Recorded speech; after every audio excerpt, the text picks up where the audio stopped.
Sí.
আসসালামু আলাইকুম প্রিয় দাখিল ২৬ ব্যাচের শিক্ষার্থীরা, সবাই কি অবস্থা? ভালো আছো ভাইয়া?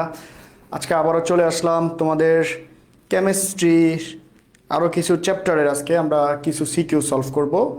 সো একটু পরে আমরা শুরু করব। তোমরা সবাই একটু জয়েন করে ফেলো এবং তোমাদের বন্ধুবান্ধব যারা আছে তাদেরকে একটু ডাক দাও, সবাইকে ধরে লাইভে নিয়ে আসো। আর বাকি হচ্ছে অ্যাট ফার্স্ট ভাইয়াকে একটু জানাও তো, ভাইয়ার সাউন্ডটা কি শোনা যাচ্ছে কিনা? ভাইয়ার সাউন্ডটা কি ক্লিয়ারলি শোনা যাচ্ছে কিনা ভাইয়া? দেখো তো, একটু জানাও ভাইয়াকে। হ্যাঁ, আচ্ছা, দেখি আমাদের সাথে কারা কারা আছো। অলরেডি যুক্ত হয়ে গেছো। আলিফ, হ্যাঁ, ওয়ালাইকুম সালাম। সৌরভ ইসলাম, ওয়ালাইকুম সালাম। এরপরে তপন, পিডিএফ ভাইয়া, পিডিএফ তো দিয়ে দিয়েছি। পিডিএফ ভাইয়ার হচ্ছে যে ফেসবুক পেজ ক্রিস্টাল সায়েন্সে গেলে পিডিএফটা পেয়ে যাবা ভাইয়া, ওখানে চলে যাও ক্রিস্টাল সায়েন্সে। আচ্ছা, এরপরে হচ্ছে সানবীর আলিফ। হ্যাঁ ভাইয়া, ভালো আছে আলহামদুলিল্লাহ। তোমরা কেমন আছো সবাই? সবাই কেমন আছো একটু জানাও। ফিজিক্সের পরীক্ষা অনেকের খারাপ হয়েছে কালকে বললা, আজকে তোমাদের মন মেজাজ ভালো আছে কিনা একটু জানাও, নাকি কালকের মতো এখনও মন খারাপ? আচ্ছা, বিল্লাহ, ওয়ালাইকুম সালাম। নাফিজুল ইসলাম, ওয়ালাইকুম সালাম নাফিজ, আমার অফলাইন ব্যাচের স্টুডেন্ট। আচ্ছা, এরপরে আসছে হচ্ছে কি সিয়াম মাহমুদ। হ্যাঁ, হ্যালো হ্যালো। আচ্ছা, ঠিক আছে।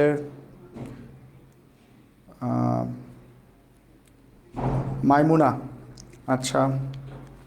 এরপরে আমাদের মোটামুটি অনেকেই চলে আসতেছে। তোমরা পিডিএফের কথা বললাম যে পিডিএফ আমি অলরেডি দিয়ে দিয়েছি তোমাদেরকে। তোমরা ওই, হ্যাঁ, তোমরা ক্রিস্টাল সায়েন্স অথবা এই যে তোমরা হচ্ছে আত্মাদৃশ্যের পেজ আছে, ওখানে ভিডিও নিচে নক করতে পারো, সমস্যা নাই, পিডিএফ পেয়ে যাবা। ওকে, আচ্ছা। ইয়াসিন মাহমুদ, ওয়ালাইকুম সালাম। আচ্ছা, সেলিনা আক্তার, ওয়ালাইকুম সালাম। হ্যাঁ সেলিনা আক্তার, আলহামদুলিল্লাহ ভালো আছি। আচ্ছা, যাই হোক, মোটামুটি অনেকেই চলে আসছো। সো আমরা কি শুরু করতে পারি, তাই না? আমাদের গতকালকে ভাইয়া কি পড়াইছিলাম মনে আছে তো? আমরা গতকালকে পদার্থের গঠন এবং পর্যায় সারণী শেষ করছিলাম এবং আমি ওই ক্লাসের লেকচার পিডিএফটা দিয়ে দিয়েছি।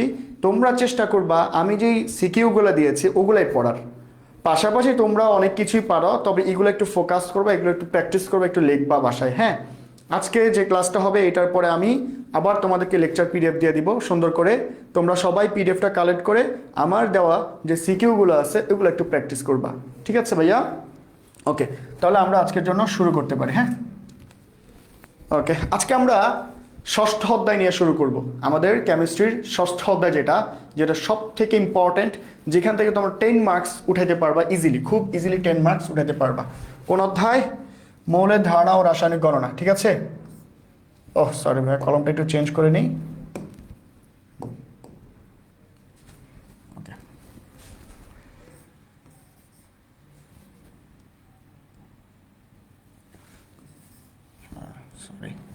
আচ্ছা, আজকে আমরা পড়বো হচ্ছে মৌলের ধারণা ও রাসায়নিক গণনা। এই চ্যাপ্টারটি দিয়ে শুরু করবো আজকে আমরা। হ্যাঁ, রাসায়নিক,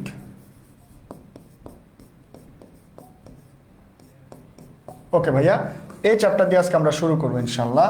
সবাই একটু লাইভে যুক্ত হও, আমরা একটু পরে শুরু করব।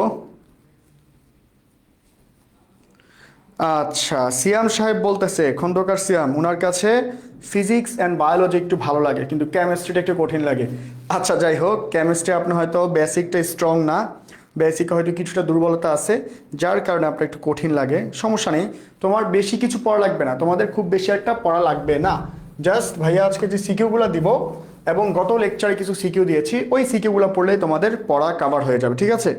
আচ্ছা আচ্ছা, একদম সহজ করে দিব। কে জানি এটা আমাদের হাফেজ এমডি রিয়াদুল ইসলাম। হ্যাঁ ভাইয়া, রসায়নের যতই কাঁচা থাকো আজকে একদম পাকা পাকা হয়ে যাবা, ঠিক আছে ইনশাল্লাহ। সো একটু ধৈর্য ধরে লাইফটা করতে হবে তোমাদেরকে ভাই, হ্যাঁ? আচ্ছা ঠিক আছে, সো আমরা চলে যাই, আমাদের স্লাইডে চলে যাই। আমাদের স্লাইডে গিয়ে আমরা পড়াটা শুরু করে দিই, কি বলো? মোটামুটি অনেকে চলে আসছে, সো আমরা স্টার্ট করতে পারি, তাই না? ওকে। আচ্ছা, এই দেখো, মৌলের ধারণা ও রাসায়নিক গণনা, এই চ্যাপ্টারের প্রথম যে সিকিউটা ভাইয়া আনছি তোমাদের জন্য। দেখো তো চেনার চ্যানেল আগে কিনা, তোমরা অলমোস্ট অনেকে এই ধরনের সিকিউ অনেক সলভ করছো। একটু ভাইয়ার সাথে আজকে একটু আমরা একটু সলভ করি। দেখো, ফার্স্ট অফ অল 1 নম্বর কোশ্চেনে কি বলা আছে, একটা উদ্দীপক দেওয়া আছে যে এখানে এক্স নামে একটা মৌল থাকবে, তার সাথে 2 মোল অক্সিজেন বিক্রিয়া করে কার্বন ডাইঅক্সাইড এবং 2 মোল পানি উৎপন্ন করবে। এখানে এক্স এর আণবিক ভর দেওয়া আছে 16, যার মধ্যে কার্বনের পার্সেন্টেজ দেওয়া থাকবে এবং হাইড্রোজেনের পার্সেন্টেজ দেওয়া থাকবে, ঠিক আছে? এরকম একটা সিকিউ আসার সম্ভাবনা খুব বেশি, খুব বেশি। আচ্ছা, এখন দেখো এখানে আমাদের গ নাম্বারে যে সিকিউটা বলছে, যে প্রশ্নটা বলছে সেটা হচ্ছে উদ্দীপকে এক্স এর আণবিক সংকেত নির্ণয় করো। কি বলছে? উদ্দীপকে এক্স এর আণবিক সংকেত নির্ণয় করতে বলছে না? আচ্ছা চলো আমরা একটু এটা সলভ করে ফেলি, আমরা একটু এটা সলভ করে ফেলি ভাই, হ্যাঁ ঠিক আছে। আচ্ছা ওকে, আসো। সো এখন এক্স এর আণবিক সংকেত নির্ণয় করতে বলছে, ওকে। অ্যান্ড এটার জন্য আমাদেরকে কিছু ডেটা দিয়ে দিচ্ছে, আমরা ডেটাগুলো একটু দেখে আসি। ডেটাগুলো কি দিছে এক্স সম্পর্কে? এক্স কিন্তু এইখানে, অর্থাৎ এই জায়গার মধ্যে কোন লোকটা বসবে সেটা আমাদের ফার্স্ট অফ অল বের করতে হবে। এখন এক্স এর জন্য আণবিক একটা ভর দিয়ে দিছে, এক্স এর ভিতরে যারা থাকবে তাদের কথা বলে দিছে। এই আণবিক ভর 16, এটা কাদের কাদের কথা বলছে? এর ভিতরে কার্বন থাকবে, অর্থাৎ এক্স এর ভিতরে কার্বন থাকবে 75%, হাইড্রোজেন থাকবে 25%। এই দুটো ডেটা আমরা একটু নিয়ে যাই। আচ্ছা, আমাদের বলছে এই এক্স এর জন্য কার্বন হবে 75% আর হাইড্রোজেন হবে 25%, এবং এই এক্স এরই একটা আণবিক ভর বলে দিয়েছে 16। এই ডেটাগুলো আমাদের কোশ্চেনে অলমোস্ট দেওয়া আছে, ঠিক আছে? আচ্ছা, এখন আমরা কিভাবে কি করব, আসো কিভাবে আমরা কি করব একটু দেখি আমরা, হ্যাঁ সরি।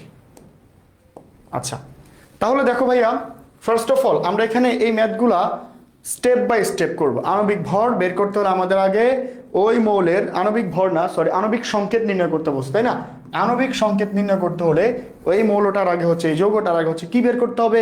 স্থূল সংকেত বের করতে হবে। স্থূল সংকেত কিভাবে বের করে আসো, আমরা স্টেপ বাই স্টেপ করবো। চলো ভাইয়া, 1 নাম্বার যে স্টেপটা, 1 নাম্বার স্টেপে এই যে কার্বন আছে না, কার্বন নিয়ে কাজ করবা, কার্বন নিয়ে কাজ করবা।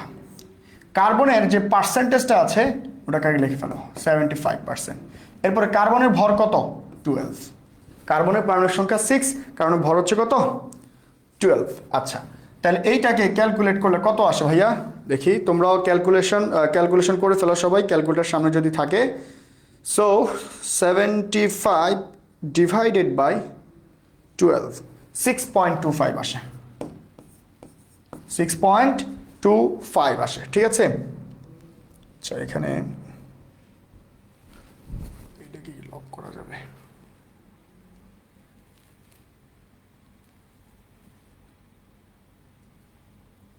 আচ্ছা ঠিক আছে, এরপরে আসো হাইড্রোজেনের ব্যাপারটা একটু দেখো। হাইড্রোজেনটা লিখি আমরা সেম ভাবে, হাইড্রোজেন আছে 25%, লিখে দাও 25 ডিভাইডেড বাই হাইড্রোজেনের ভর কত? 1, তাহলে এখানে আমরা পাচ্ছি হচ্ছে 25, ঠিক আছে? এটা হচ্ছে আমাদের ফার্স্ট স্টেপ। সেকেন্ড স্টেপ তুমি কি করবা? সেকেন্ড স্টেপে তুমি কি করবা? এই জায়গার মধ্যে সব থেকে ছোট যে ভ্যালুটা আছে তাকে নিয়ে কাজ করবা। এই কথাটা বাংলা একটু লিখে দিবা। আর তোমরা বাংলায় কিভাবে কি লিখবা এটা ভাইয়া তোমাদেরকে পিডিএফ ক্লাস লেকচারটা আবার দিয়ে দিলে ওখানে একটু দেখে নিবা, ঠিক আছে? বাংলায় কি লিখতে হয় ওটা ভাইয়া ওখানে দিয়ে দিব, ঠিক আছে? আর ক্লাস লেকচার কই পাবা আবার লিখে দিচ্ছি, ভাইয়ার চ্যানেলটা পেজটা ক্রিস্টাল এসসি এই জায়গার মধ্যে পেয়ে যাবা, ঠিক আছে? আচ্ছা, এটার মধ্যে ভাইয়া হচ্ছে ক্লাস লেকচারটা দিয়ে দিব। আর ক্লাস লেকচার দিলে তোমরা ওখান থেকে পিডিএফটা দেখবা হচ্ছে ওখানে ভাইয়া কিভাবে কতটুকু লিখতে হয় ওগুলো দিয়ে দিব ইনশাল্লাহ, ঠিক আছে? আসো। সো এখন কি বললাম 2 নম্বর স্টেপে সব থেকে ছোট ভ্যালু কোনটা আছে এই দুটার মধ্যে? এটা হচ্ছে সব থেকে ছোট ভ্যালু, এটাকে নিবা। আবার তুমি লেখো কার্বন হাইড্রোজেন। আচ্ছা, সব থেকে ছোট যে ভ্যালুটা আছে ওটাকে নিচে লেখো, এখানেও নিচে লেখো। এরপরে এই যে কার্বন এবং হাইড্রোজেনের যে ভ্যালুগুলো বের হয়েছে একটু আগে আমরা ভাগ করে যে ভ্যালুগুলো পাইছি এদেরকে উপরে লেখো, এদেরকে উপরে লেখো 6.25 আর হাইড্রোজেন হচ্ছে 25। এইটাকে ক্যালকুলেশন করলে আমরা পাবো হচ্ছে কত? 1। এরপরে এটাকে ক্যালকুলেশন করলে পাবো হচ্ছে 4। এইখান থেকে আমরা মৌলটার স্থূল সংকেতটা লিখে ফেলি, আমরা স্থূল সংকেতটা লিখে ফেলি। সুতরাং স্থূল সংকেত কি লিখতে পারি? কার্বনের জন্য আসছে হচ্ছে 1, হাইড্রোজেনের জন্য আসছে হচ্ছে 4। তাহলে আমরা CH4 লিখতে পারি। স্থূল সংকেত চলে আসছে না? তোমার কিন্তু কাজ এখনো শেষ হয়নি। তোমাকে বলছে ভাইয়া কি আণবিক সংকেত বের করতে। কি বের করতে বলছে? আণবিক সংকেত বের করতে বলেছে। এটা একটু প্রবলেম করতেছে না? ওকে, ঠিক আছে। দেখো তো ভাইয়া তোমাকে বলছে হচ্ছে আণবিক সংকেত বের করতে। সো তোমার আণবিক সংকেত এখনো বের করা হয় না, তুমি মাত্র বের করছো হচ্ছে স্থূল সংকেত। সো এখন লেখা হচ্ছে আণবিক সংকেত। প্রবলেম হচ্ছে আণবিক সংকেত। আচ্ছা, এটা লেখার পরে ভাইয়া তুমি কি করবা? তুমি যে স্থূল সংকেত যেটা পাইছো না ওটাকে কি করো? ব্র্যাকেট করো CH4 আর এখানে একটা ছোট হাতের n দিয়ে দাও। এই কাজটা আগে করে ফেলো। CH4 into n whole n। আচ্ছা, এই nটা কি আসলে? nটা আবার আলাদা করে তোমাকে বের করতে হবে। n হচ্ছে তোমার ওই যে একটা ভ্যালু দেওয়া ছিল না আণবিক ভর, উপরে হবে সেই আণবিক ভর। এই যে আণবিক ভর 16 দেওয়া ছিল, আণবিক ভর 16 দেওয়া ছিল, মনে আছে? দেখো তো ভাইয়া, এই আণবিক ভর 16 এটা এখানে লিখে ফেলবা। আণবিক ভর ডিভাইডেড বাই কি লিখবা? স্থূল সংকেতের ভর। স্থূল সংকেতের ভর এইটা যদি তুমি স্থূল সংকেত বের করছো সেটার ভর, স্থূল সংকেতের ভর। ওকে, এতটুকু লিখতে পারলে তোমার কাজ শেষ। এখন তোমার আণবিক ভর কত দিয়েছিল? 16 দিয়েছিল, 16 বসাও। আর স্থূল সংকেতের ভরটা তুমি বের করে ফেলো। এখানে মিথেন হচ্ছে কত? কার্বন 12। আচ্ছা, কার্বন 12 আর হাইড্রোজেন 4, 4 মানে 4, তাহলে কত? 16। কাটাকাটি করলে আসবে হচ্ছে 1। দ্যাট মিনস 1 এর ভ্যালু কত আসছে ভাইয়া বলো তো? 1 এর ভ্যালু আসছে হচ্ছে 1, n এর ভ্যালু হচ্ছে 1, সরি n এর ভ্যালু আসছে হচ্ছে 1। এখন জাস্ট এখানে n এর ভ্যালুটা বসাই দাও, তাহলে আমাদের আলটিমেটলি CH4ই হবে। কি হবে? CH4ই হবে। এই হচ্ছে আমাদের আণবিক সংকেত। আমাদের আণবিক সংকেত অলমোস্ট বের হয়ে গেছে। দেখো তো ভাইয়া আণবিক সংকেত বের হয়েছে কিনা? সবাই আসো তো দেখি তোমাদের কি অবস্থা বলো তো ভাইয়া। বুঝছো ম্যাথটা? বুঝছো? দেখো তো একদম ইজি, কিন্তু একদমই ইজি। বুঝছো কিনা বলো তো? সবাই আছো?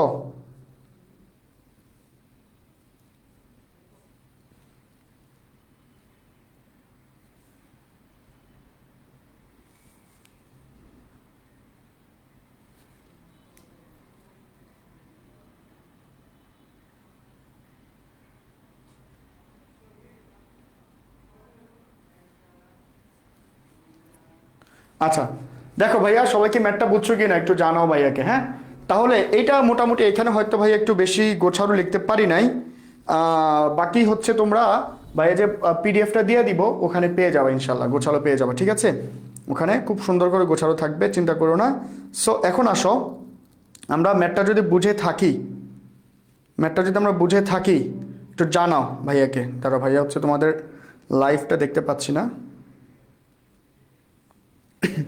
ওকে ওকে, আচ্ছা আচ্ছা, জি ভাইয়া, হ্যাঁ ফেরদৌস নাইম, আচ্ছা আচ্ছা ভাই, এটা কি ম্যাথ? হ্যাঁ হ্যাঁ হ্যাঁ, রবিউল, এটা ম্যাথ, বুঝতে পারছি না? আচ্ছা ঠিক আছে, ওকে ওকে, আমরা বুঝতে পারছি। এবার আমরা হচ্ছে নেক্সট যে ম্যাথটা, নেক্সট ম্যাথে দেখো কি বলছে। বলছে 22 গ্রাম এক্স যৌগের সাথে 96 গ্রাম অক্সিজেনের বিক্রিয়ায় কোনটি লিমিটিং বিক্রিয়ক হবে? এই যে এক্স যৌগটা আমরা একটু আগে বের করে ফেলছি না, সরি, এক্স যৌগটা আমরা একটু আগে বের করে ফেলছি না ভাইয়া, বলো তো? এক্স যৌগটা কি বের করছি? মিথেন, CH4 বের করছি না? এখন এই CH4 এর কথা বলতেছে 22 গ্রাম মিথেন যৌগের সাথে 96 গ্রাম অক্সিজেন বিক্রিয়ায় কোনটি লিমিটিং বিক্রিয়ক হবে, তাই না ভাইয়া? এটা বলছে। চলো লিমিটিং বিক্রিয়ক আমাদের বের করতে হবে। লিমিটিং বিক্রিয়ক থেকে তোমাদের কোশ্চেন আসবেই মাস্ট, ঠিক আছে? তাহলে এই যে এক্স মোল যেটার কথা বললো, এই এক্স মোল আমরা জানি হচ্ছে এখন কি মিথেন। সো মিথেনের সাথে অক্সিজেনের রিয়াকশনটা একটু ঘটাই দাও তোমরা, মিথেনের সাথে অক্সিজেনের রিয়াকশনটা ঘটাই দাও। তাহলে অক্সিজেন এর সাথে মিথেনের রিয়াকশন ঘটাইলে আমরা হচ্ছে কি পাচ্ছি? মিথেনের সাথে অক্সিজেনের রিয়াকশন যদি আমরা ঘটাই দিই তাহলে কি পাই বলো তো ভাইয়া?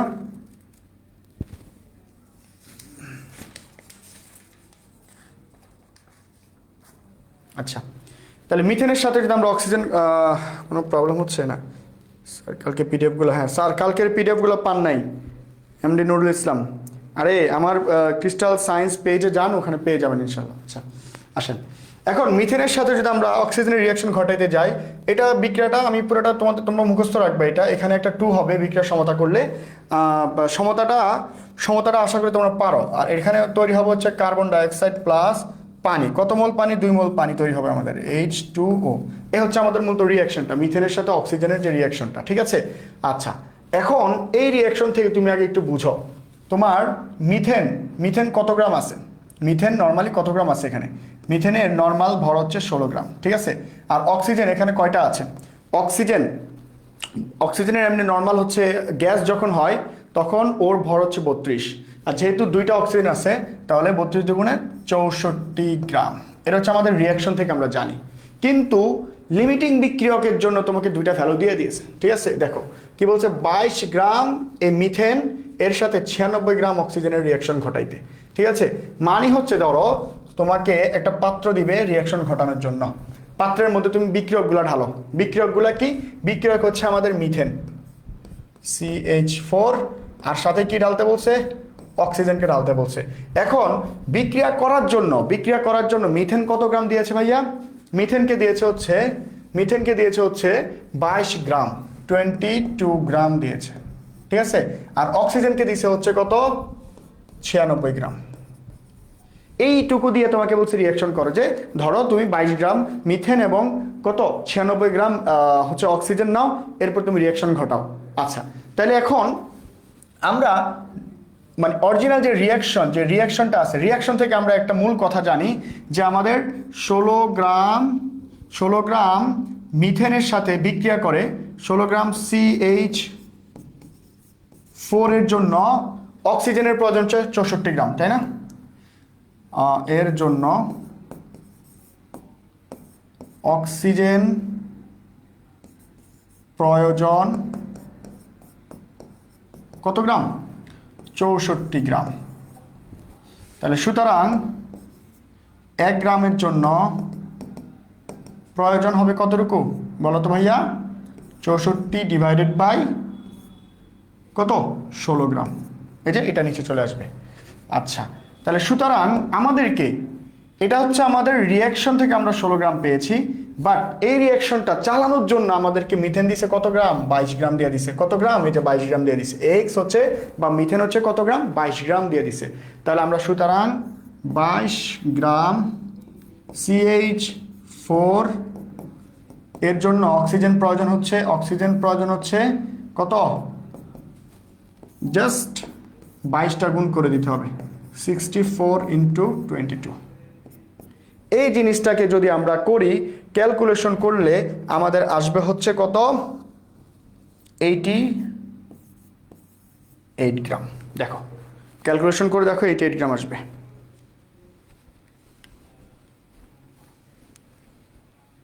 হ্যাঁ জান্নাতুল মাওয়া, হ্যাঁ স্যার এগুলো পড়লে কমন পড়বে ইনশাল্লাহ।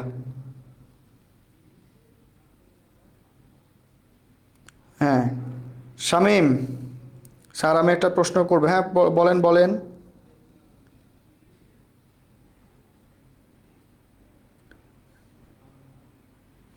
আচ্ছা কারো কোনো প্রশ্ন থাকলে অবশ্যই প্রশ্ন করবেন, কোনো সমস্যা নাই।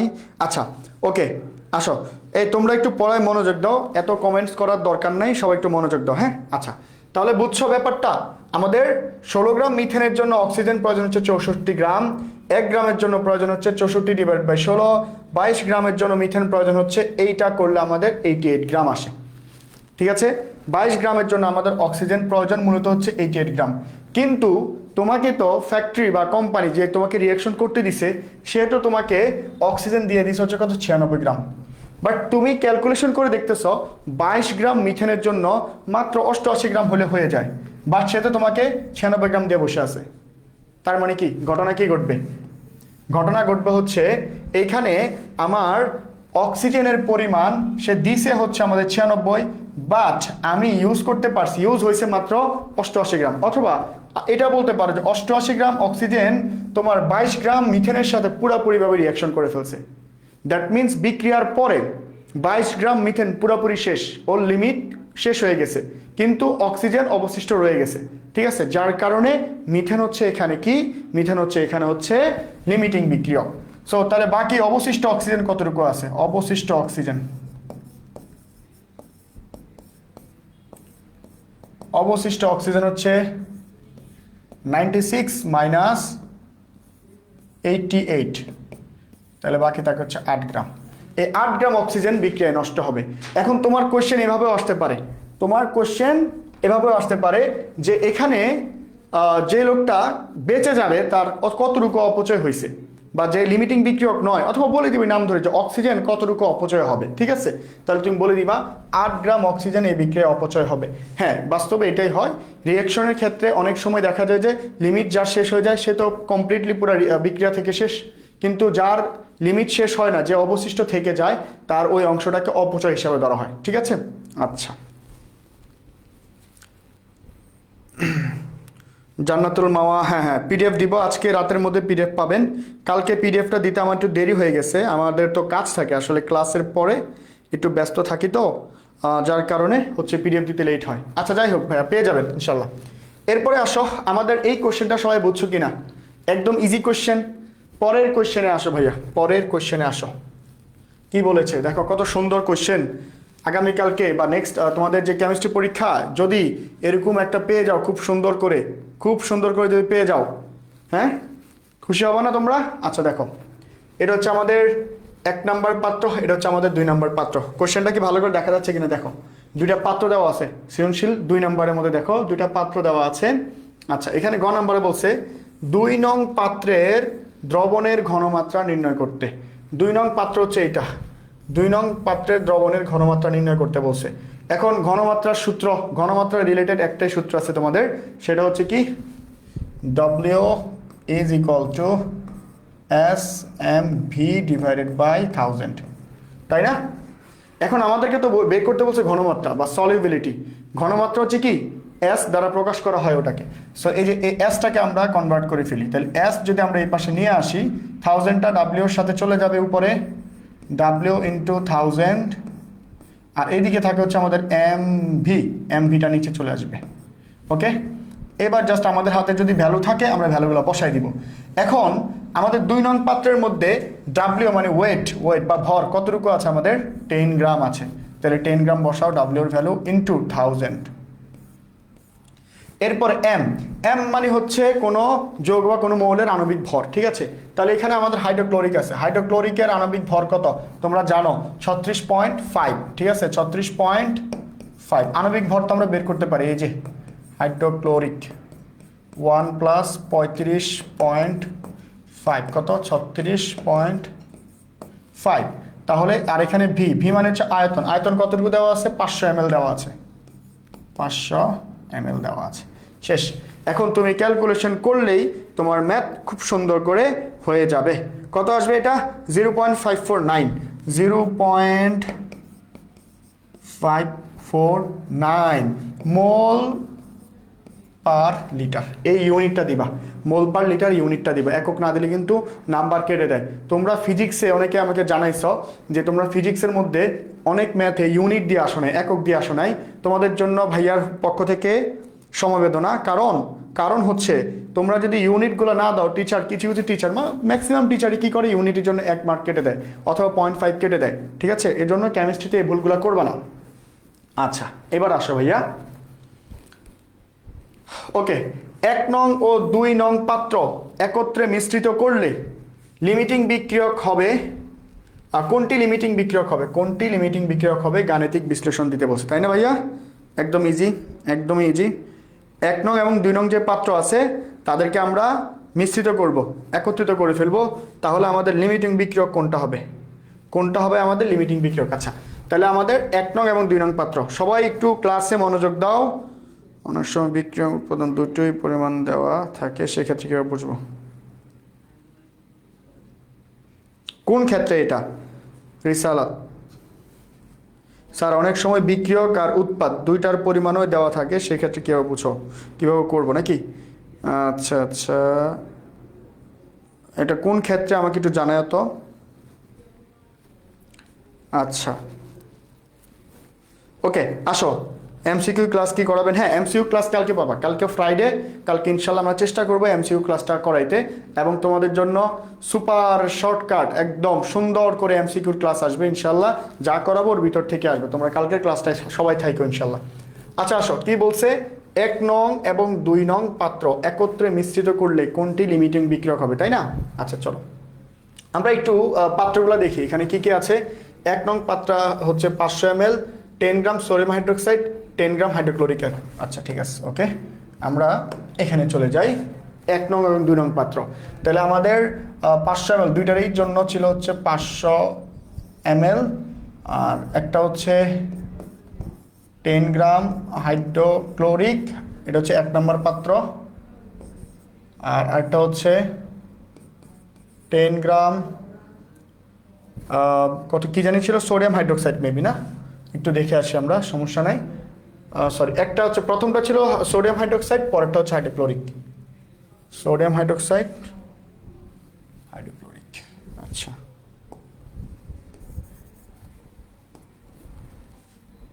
সোডিয়াম হাইড্রোক্সাইড এবং 10 গ্রাম হাইড্রোক্লোরিক, ঠিক আছে? আচ্ছা, এটা হচ্ছে আমাদের সেকেন্ড পাত্র, 2 নম্বর পাত্র। এখন আমাদেরকে বলছে দুইটা পাত্রকে একসাথে করে ফেললে কি ঘটবে। আচ্ছা, এদের মধ্যে কোনটা লিমিটিং বিক্রিয়ক হবে? আচ্ছা, আমরা চলো দুইটা পাত্রকে একসাথে করে ফেলি। একটা কাজ করতে হবে, দুইটা পাত্রকে একসাথে করে মানে হচ্ছে কি দুইটাকে একসাথে করলে একটা রিয়াকশন তৈরি হবে। দ্যাট মিনস আমাদের সোডিয়াম হাইড্রোক্সাইড এবং হাইড্রোক্লোরিকের রিয়াকশন, এটা তোমরা খুব ভালো করে পারো সবাই, আমি জানি। সোডিয়াম হাইড্রোক্সাইড প্লাস হাইড্রোক্লোরিকের রিয়াকশন যদি আমরা দেখি, কি আসবে ভাইয়া বলো তো? সোডিয়াম গিয়ে কার সাথে মিলিত হবে? ক্লোরিনের সাথে, যেহেতু সোডিয়াম প্লাস ক্লোরিন মাইনাস, তো এই জন্য সোডিয়াম ক্লোরাইড। আর বাকি থাকে এখানে হাইড্রোজেন, এখানে OH। হাইড্রোজেন এবং OH রাস্তায় দেখা হয়েছে, সাথে সাথে পানি তৈরি করে ফেলবে, H2O, ঠিক আছে? এটা এভাবেও মনে রাখতে পারো। আবার তোমরা প্রশমন বিক্রিয়া দিয়েও মনে রাখতে পারো, তোমাদের 7 নম্বর অধ্যায়ে আছে যে অ্যাসিড এবং ক্ষারের বিক্রিয়ায় লবণ এবং পানি তৈরি হয়, এভাবে বলতে পারো। আচ্ছা ভাইয়া, ওকে। আইসিটি ক্লাস অন্যটা দেখো, অন্য পেজে বা অন্য একটা লাইভ চলতে পারে আইসিটির, ওটা দেখো। আচ্ছা, তাহলে এখন আমাদের কাজ কি হবে? আমাদেরকে বলছে এই দুটার মধ্যে কোনটা লিমিটিং বিক্রিয়ক হবে, সোডিয়াম হাইড্রোক্সাইড এবং হাইড্রোক্লোরিকের মধ্যে কোনটা লিমিটিং বিক্রিয়ক হবে। তা আমরা একটু সোডিয়াম হাইড্রোক্সাইড নিয়ে একটু কাজ করব, এরপরে হাইড্রোক্লোরিক নিয়ে কাজ করব। আমরা দুইটা কাজ করে দেখব কোনটা আসলে আমাদের লিমিটিং বিক্রিয়ক, ঠিক আছে? কোনটা হবে আমাদের লিমিটিং বিক্রিয়ক। আচ্ছা, সোডিয়াম হাইড্রোক্সাইডের ক্ষেত্রে ওর এম এর ভ্যালু কত বলো তো? সোডিয়াম হাইড্রোক্সাইডের এম এর ভ্যালু কত হবে বলতে পারো তো? সোডিয়াম হাইড্রোক্সাইডের এম এর ভ্যালু কত? 40, এগুলো মুখস্থ রাখতে হবে, ঠিক আছে? পরীক্ষার হলে এগুলো বের করতে গেলে তোমাদের সময় নষ্ট হবে। আর এটার কত গ্রাম দেওয়া আছে? সোডিয়াম হাইড্রোক্সাইড 10 গ্রাম দেওয়া আছে, 10 গ্রাম দেওয়া আছে। সেম ভাবে হাইড্রোক্লোরিকের এম এর ভ্যালু কত? হাইড্রোক্লোরিকের এম এর ভ্যালু কত? এটা হচ্ছে কত, আমরা একটু আগে বের করছিলাম না, 36.5। হাইড্রোক্লোরিক হচ্ছে কত? 36.5। এবং সেম এটার ডাব্লিউর মানও দেওয়া আছে 10 গ্রাম। ডাব্লিউর মান কত দেওয়া আছে? 10 গ্রাম। এখন তুমি জাস্ট এগুলোর মোল সংখ্যা বের করে ফেলো। তাহলে এইদিকে সোডিয়াম হাইড্রোক্সাইডের মোল সংখ্যা এন ইজ ইকুয়াল, আমরা কি জানি? W divided by N. W আছে তোমার কাছে কত? 10। এম এর ভ্যালু কত? 40। তাহলে এই দুটা, এটা কাজ করলে কত হয়? 0.25 মোল। 0.25 মোল। আচ্ছা, ঠিক আছে। এরপর তুমি ওই পাশটাও বের করে ফেলো, এটারও এন বের করে ফেলো, এন বের করে ফেলো। আচ্ছা, দেখো এখানে এন এর মান কত আসবে? আবার W divided by M, W divided by M. তাহলে ডাব্লিউ এর মান কত? ওয়েট, ভর হচ্ছে 10 গ্রাম। এরপরে এখানে এম এর ভ্যালু কত? 36.5। তাহলে এটাকে সলভ করলে আমরা কত পাই? 0.274 মোল। ঠিক আছে? আচ্ছা, দুইটার এন এর ভ্যালু বেরিয়েছে না ভাইয়া? বলো তো, দুইটার এন এর ভ্যালু বেরিয়েছে না? আচ্ছা, এখন আমরা একটু কম্পেয়ার করবো। দেখো, এ হচ্ছে একটার এন এর ভ্যালু, আবার এ হচ্ছে আরেকটার এন এর ভ্যালু। ওকে, আচ্ছা, দুইটার এন এর ভ্যালু বেরিয়েছে। এখন আমরা ফার্স্ট একটু দেখো তো, এইখানে এই যে সোডিয়াম হাইড্রোক্সাইড রিয়াকশনটাই দেখো, রিয়াকশনের মধ্যে সোডিয়াম হাইড্রোক্সাইড কত মোল ছিল? 1 মোল। হাইড্রোক্লোরিক অ্যাসিড কত মোল ছিল? 1 মোল। রিয়াকশনের মধ্যে দেখতেছি সোডিয়াম হাইড্রোক্সাইডের 1 মোলের সাথে হাইড্রোক্লোরিকের 1 মোল রিয়াকশন করছে। রিয়াকশনটা অরিজিনাল যে জায়গাটা, সেখানে বলতেছে এটা যদি 1 মোল থাকে, এটাও 1 মোল থাকতে হবে। এটা যদি 2 মোল থাকতো, এটাকেও তখন 2 মোল থাকতে হইতো। কিন্তু দেখা যাচ্ছে অ্যাকচুয়ালি এটা যদি এত মোল, এটা হচ্ছে 0.25 মোল আছে, বাট এটা 0.274 মোল আছে। ঠিক আছে, একটু পার্থক্য আছে না? আর যার মোল সংখ্যা কম হবে, এখানে যার মোল সংখ্যা কম হবে সেই হবে লিমিটিং বিক্রিয়ক। ঠিক আছে, ও হচ্ছে ওর 274 মোল, 0.274 মোলের সাথে বিক্রিয়া করতে গিয়ে ওর 0.25 মোল হচ্ছে শেষ হয়ে যায়। যেহেতু ওর মোল সংখ্যা কম, এখানে আমাদের সোডিয়াম হাইড্রোক্সাইডকে আমরা বলতে পারি হচ্ছে লিমিটিং বিক্রিয়ক। যেহেতু ওর মোল সংখ্যা কম, তাহলে আমরা সোডিয়াম হাইড্রোক্সাইডকে আমরা কি বলতে পারি? লিমিটিং বিক্রিয়ক। তোমরা এটাকে শর্টকাটে লাস্টে লিখতে পারো একটা জিনিস, যে মোল সংখ্যা N of sodium hydroxide, N of sodium hydroxide less than, ঠিক আছে, নাম্বার অফ হাইড্রোক্লোরিক, এই জিনিসটা তোমরা লিখতে পারো। ঠিক আছে, আচ্ছা, যাক, এগুলোর ব্যাখ্যা হচ্ছে ভাই তোমাদেরকে দিয়ে দিব, সমস্যা নেই, কিভাবে লিখবা। আচ্ছা, এরপর আমাদের কে আসছে? তানিশা ইসলাম। স্যার, কালকের পিডিএফগুলো পাই নাই। কেন পান নাই বলেন তো স্যার? কালকের পিডিএফ তো আমি সবাইকে দিয়েছি।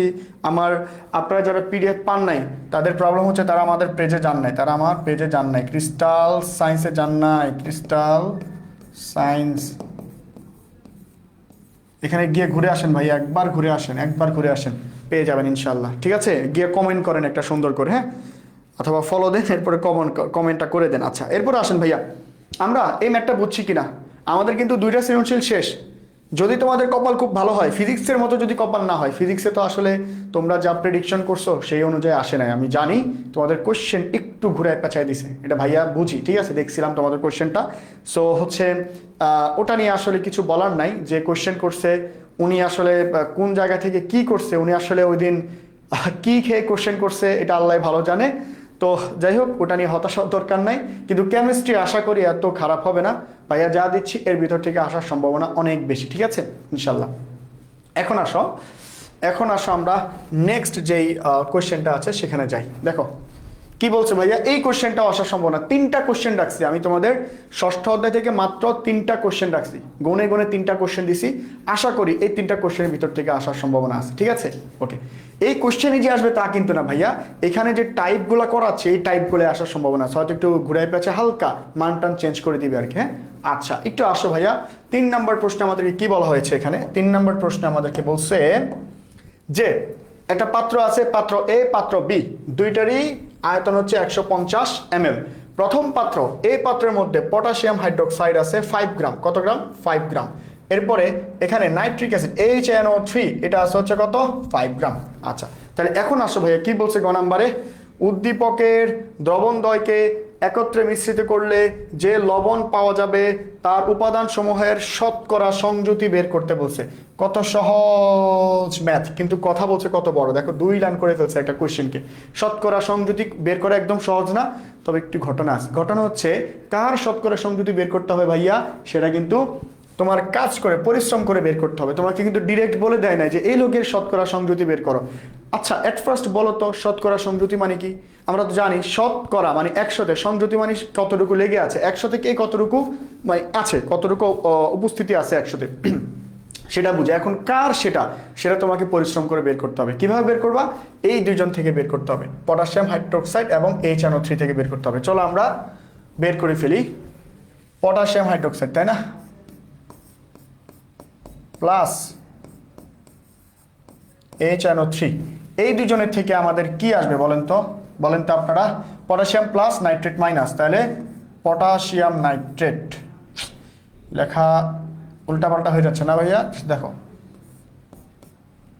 পটাশিয়াম নাইট্রেট NO3 প্লাস, আর বাকি থাকে OH এবং H। আমি বলছিলাম OH এবং H দেখা হইলে কি তৈরি করবে? পানি তৈরি করে ফেলবে। শেষ। ওকে, রিয়াকশন যখন শেষ তখন তুমি দেখো এখানে এটা যদি পানি হয় এটা কি হইতে বাধ্য? তুমি লবণ চিনো না, ধরো তুমি লবণ চিনো না, লবণ কি তুমি জানো না, বাট তুমি জানো যে এই রিয়াকশন থেকে একটা লবণ আসবে, যেই লবণের কি বের করতে বলছে তোমাকে? শতকরা সংযুতি বের করতে বলছে। তুমি জানো যে একটা লবণও আসবে, ওই লবণের শতকরা সংযুতি আমাকে বের করে দেখাইতে হবে। তো তুমি জানো এটা তো পানি, এটা তো লবণ না, সো বাদ, এটার কোনো কাজ নেই। তাহলে এইটা লবণ হতে বাধ্য। ঠিক আছে, তোমার বিক্রিয়া যদি হয়ে যায় আর কি, হ্যাঁ, তাহলে KNO3 হচ্ছে আমাদের লবণ। এখন বলছে এই লবণের শতকরা সংযুতি বের করতে। ঠিক আছে, এই লবণের শতকরা সংযুতি বের করতে বলছে আমাদের। আচ্ছা, এখন আসো এই লবণের শতকরা সংযুতি বের করার আগে আমরা ওর যেই M এর মান, এর যে ভরটা, এই ভরটা আমরা একটু বের করে ফেলি। ওর টোটাল যে ভরটা সেটা কত আসে তোমরা একটু বলো তো ভাইয়া। পটাশিয়ামের ভর কত? পটাশিয়াম ভর হচ্ছে 39 প্লাস নাইট্রোজেন হচ্ছে কত? 14 প্লাস অক্সিজেন 16 ইন্টু 3। অক্সিজেন কত? 16। আছে কয়টা? 3টা। আছে কয়টা? 3টা। তাহলে আমরা 16 ইন্টু 3 লিখতে পারি। তাহলে এইটাকে যদি ক্যালকুলেশন করো তাহলে এটার ভর কত পাবা? 101 গ্রাম মেবি, হ্যাঁ 101 গ্রাম পাবা। আচ্ছা, এতটুকু বুঝছো কিনা দেখো। তুমি অ্যাট ফার্স্ট তোমাকে বলছে হচ্ছে শতকরা সংযুতি নির্ণয় করো। শতকরা সংযুতি তুমি হচ্ছে আগে বিক্রিয়া ঘটাবা, বিক্রিয়া থেকে তুমি আগে কোনটা লবণ তাকে বের করবা। আর ভাইয়া বলে দিছি কোনটা লবণ, এটা ইজিলি বের করতে পারবা। আচ্ছা, লবণ বের করার পরে ওই লবণটাকে ধরে ওর ভর বের করবা। এইবারে তোর ভর কত? সে বলে দিবে আমার ভর হচ্ছে 101 গ্রাম। কাহিনী খালাস। এখন আসো ভাইয়া, এই ভরটা দিয়ে তুমি একটু পরে কাজ শুরু করবা। আচ্ছা দেখো, এখন তাহলে লবণ কিন্তু এই লোকটা হচ্ছে লবণ কিন্তু এই লোকটা। ঠিক আছে, এই লোকটাকে একটু নিয়ে আসো। এখান থেকে আমাদের শতকরা সংযুতি বের করতে হবে, পটাশিয়াম নাইট্রেট। তাহলে শতকরা সংযুতি কার কার? এখানে যতগুলো মৌল আছে তাদের প্রত্যেককে সিঙ্গেল সিঙ্গেল করে নিয়ে আসতে হবে। আসো তাহলে পটাশিয়ামের, ফার্স্ট অফ অল পটাশিয়ামের ক্ষেত্রে আমি বাংলাগুলো লিখলাম না, বাংলাগুলো ভাইয়া তোমাদেরকে দিয়ে দিব PDF, তো ওখান থেকে দেখে নিবা। হ্যাঁ, আচ্ছা, MST। আচ্ছা মিতু আক্তার, আপনি PDF পান না এখনো? আহারে কত কষ্ট। আচ্ছা, 2 এর গ আবার বুঝিয়ে দিতে হবে। জান্নাতুল আক্তার, কি বলেন ভাইয়া? 2 এর গ বুঝেন নাই? 2 এর ঘ বুঝেন নাই? গ না। 2 নং পাত্রের দ্রবণের ঘনমাত্রা বের করতে বলছে, একদম ইজি। 2 নং পাত্রের দ্রবণের ঘনমাত্রা, এই যে ভাইয়া এখানে দেখেন তো 2 নং পাত্র হচ্ছে এটা, এখানের মধ্যে ঘনমাত্রা বের করতে বলছে। বাট আমরা সূত্র জানি হচ্ছে, আমরা সূত্র কি জানি ভাইয়া? সূত্রটা কি জানি আমরা? সূত্র জানি হচ্ছে এইটা, এই হচ্ছে আমাদের সূত্র। সূত্রের মধ্যে বলা আছে W = SMB ডিভাইডেড বাই 1000। এখান থেকে আমাদের S মানে হচ্ছে ঘনমাত্রা, এই ঘনমাত্রাকে আমরা যদি কনভার্ট করে নিয়ে আসি এই পাশে, তাহলে W × 1000 ডিভাইডেড বাই MV। আচ্ছা, তো M ফার্স্টে W এর ভ্যালু কত? W মানে ওয়েট বা ওজন বা ভর এখানে। আচ্ছা, এটা হচ্ছে কত? 10 গ্রাম দিয়ে দিছে ভাইয়া। কত গ্রাম দিছে একটু দেখেন তো ভাইয়া, মুছে দিই। কত গ্রাম দিছে? 10 গ্রাম। 10 গ্রাম দিয়েছিল, 10 গ্রাম, এই যে 10 গ্রাম বসাইছি। আর এখানে এখানে তোমার হচ্ছে 1000 তো আছে আগে থেকে, 1000 বসাইছি। এরপরে এম হচ্ছে যে মৌলটা আছে, যে যৌগটা আছে হাইড্রোক্লোরিক অ্যাসিড, ওই হাইড্রোক্লোরিক অ্যাসিডের ভর যেটা আছে সেটা বসাই দিবা। আর বাকি ভি মানে হচ্ছে আয়তন, আয়তন তোমাকে 500 ml দিয়ে দিছি ভাইয়া, এটা তুমি বসাই দিবা। দেন তুমি ক্যালকুলেটারে সুন্দর করে আস্তে করে একটা চাপ দিবা, অ্যান্সার তোমার চলে আসছে এটা। ঠিক আছে, আশা করি বুঝছি ভাইয়া। হ্যাঁ, ওকে। আচ্ছা, আমরা একটু আগে সামনের দিকে। সো আমরা শতকরা সংযুতি বের করতেছিলাম। সো এখানে আমরা কি করছিলাম, বিক্রিয়া ঘটাইছি, বিক্রিয়া ঘটায় লবণ যেটা ওকে ধরছি, ওর থেকে ওর ভর বাইর করে নিছি 101। এখন আমরা ওর থেকে ওর প্রত্যেকটা সংযুতি বের করে নিব। তাহলে এটার মধ্যে পটাশিয়াম কত পার্সেন্ট আছে সেটা বের করবো কিভাবে? সূত্রটা হচ্ছে, সূত্র তোমার মুখস্থ করার দরকার নাই, তুমি যে ভরটা পাইছো না একটু আগে, ওর টোটাল ভরকে নিচে লিখে ফেলো 101। এরপরে উপর কি লিখবা? ওর নিজের ভর, পটাশিয়ামের নিজের ভর কত? 39 না ভাইয়া? 39।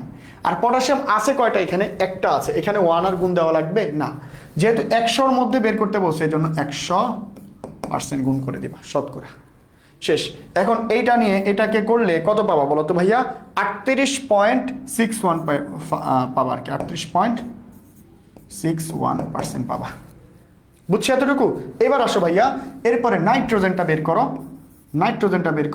নাইট্রোজেনের মধ্যে দেখো কি আছে।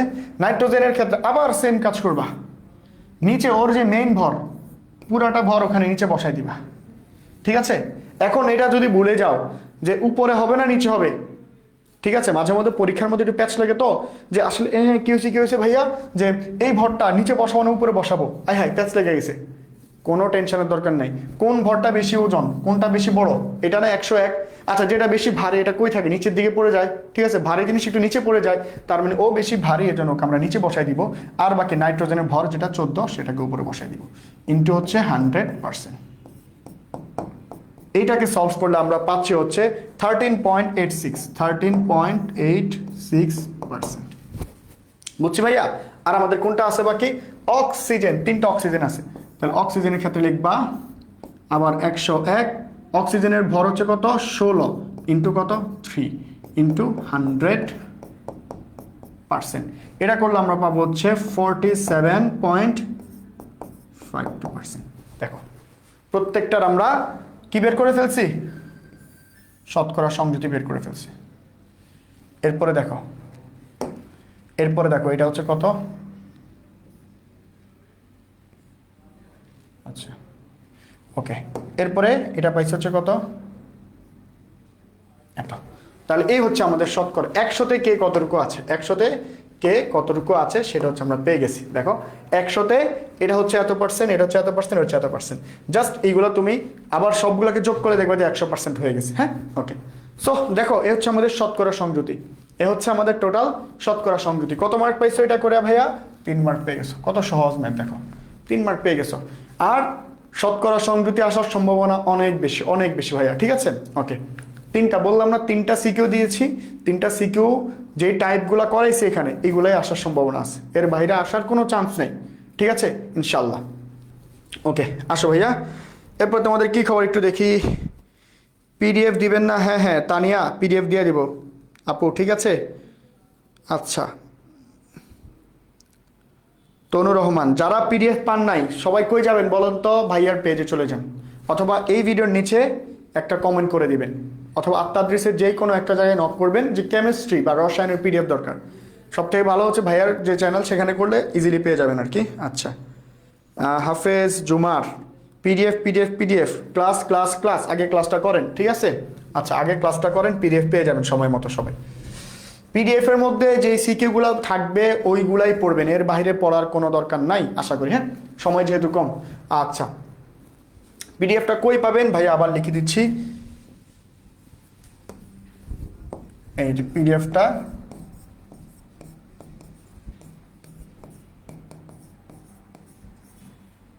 এখানে গেলে পেয়ে যাবেন। আচ্ছা, এখন আসেন ভাইয়া, আমাদেরকে কি বলছে?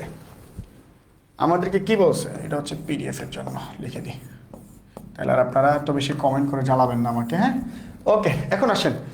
সো উদ্দীপকের দ্রবণ দুটির মোলারিটি সমান হবে কিনা গাণিতিকভাবে বিশ্লেষণ করো। মোলারিটি সমান হবে কিনা এটাই বলছে, ঠিক আছে, দ্রবণ দুটির মোলারিটি সমান হবে কিনা। তাহলে আমরা মোলারিটির সূত্র একটু আগে বের করে ফেলছি।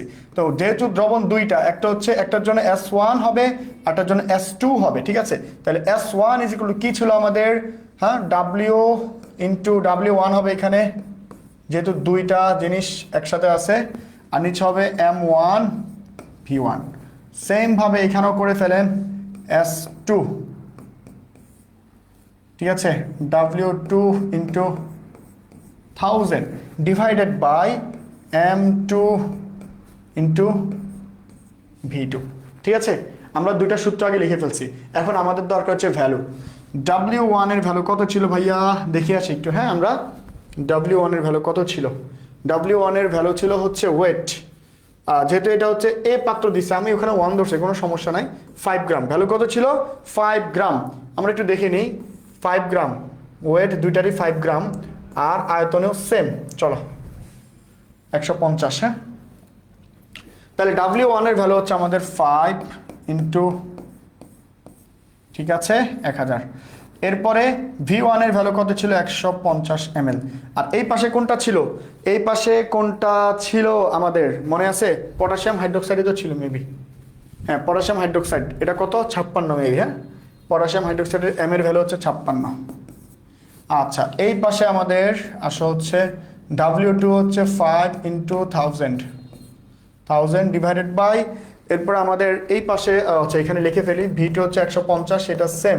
আর এর পাশে কি জানি ছিল, ভুলে গেছি, তোমরা বলো, HNO3, এটার ভ্যালু কত বলো তো ভাইয়া, এটা তোমরা বের করতে পারবা, এটা হচ্ছে মেবি 63। তাহলে এই দুইটা জিনিস সলভ করো, কত আসে, 0.595 হবে, 0.595, ঠিক আছে, এত মোলার। আর এটা হচ্ছে 0.529 মোলার। দেখো আমাদের কোশ্চেন করছি কি, উদ্দীপকের দ্রবণ দুটির মোলারিটি সমান হবে কিনা গাণিতিকভাবে বিশ্লেষণ করো। মোলারিটি কি সমান আসছে, দেখো তো ভাইয়া, জীবনেও না। এটা হচ্ছে S1, এটা হচ্ছে আমাদের S2। তোমরা SA SB দ্বারাও প্রকাশ করতে পারো, কোনো সমস্যা নেই, 1 2 অথবা AB যাই দাও, কোনো সমস্যা নেই। দেখো আমাদের ভ্যালু কি, ডিফারেন্ট ভ্যালু আসছে, ডিফারেন্ট ভ্যালু চলে আসছে না ভাইয়া, ডিফারেন্ট ভ্যালু। আচ্ছা, এরপরে দেখো তো ভাইয়া, ঠিক আছে, দুইটার ডিফারেন্ট ভ্যালু চলে আসছে। তো আমরা লিখে দিব যে দুইটা পাত্রের ঘনমাত্রা সেম না। হ্যাঁ, কোনটার ঘনমাত্রা বেশি কোনটার ঘনমাত্রা কম সেটা একটু বাংলায় লিখে দিও। যদিও কেমিস্ট্রিতে যে ম্যাথমেটিক্যাল যে কোশ্চেনগুলো আছে, যেমন এই টাইপের ম্যাথের, যেহেতু বাংলা কথা খুব কম, সো আমাদের অত বেশি লেখারও দরকার নেই, ঠিক আছে। আচ্ছা, এটা হচ্ছে আমাদের অ্যান্সার না ভাইয়া, শেষ। এখন আসো, আমাদের 3টা সিকিউ আমরা বুঝা পাইছি। ষষ্ঠ অধ্যায় 3টা সিকিউ যদি আমরা বুঝা পাই, তাহলে আমরা ইনশাল্লাহ এখান থেকে অ্যান্সার করতে পারবো না। আসলে এই ষষ্ঠ অধ্যায় থেকে যাতে আমাদের 10 মার্কস থাকে। এবং সব থেকে কেমিস্ট্রির মজার ব্যাপার হচ্ছে, এই ষষ্ঠ অধ্যায় এই জায়গা থেকে তোমার নাম্বার কাটার মতো অপশন নাই, যদি তোমার সব কিছু হয়। কারণ ম্যাথমেটিক্যাল টার্ম গ নাম্বারও আসবে ম্যাথ, গহ নাম্বারও আসবে ম্যাথ, দুইটা যদি হয়ে যায় 3 এবং 4 7 মার্ক। আর ওখানে ক খ তুমি পারবা ইজিলি। ক খ শর্ট কোশ্চেন এগুলো আমি দেখি, আগামীকালকে তোমাদেরকে দিয়ে দেওয়ার চেষ্টা করবো, একটা PDF অথবা ক্লাসে দেখাই দিব। আচ্ছা, ওকে, সবাই PDF গুলো পাইতে হলে ভাইয়ার যে পেজটা বা ইয়াটা আছে ক্রিস্টাল সায়েন্স, ওখানে একটু জয়েন করবো, ওখানে ফলো দিয়ে থাকবা, ইনশাল্লাহ ওখানে পেয়ে যাবা। আচ্ছা, এরপরে আসো, হচ্ছে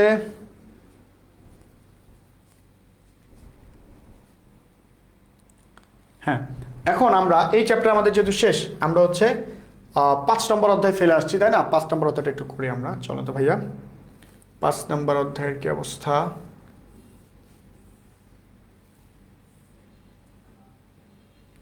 হ্যাঁ, এখান থেকে শুরু না, ওকে, ঠিক আছে। আসো, 5 নম্বর অধ্যায় হচ্ছে রাসায়নিক বন্ধন। এটাও খুবই মোটামুটি একটা ইম্পর্টেন্ট একটা চ্যাপ্টার।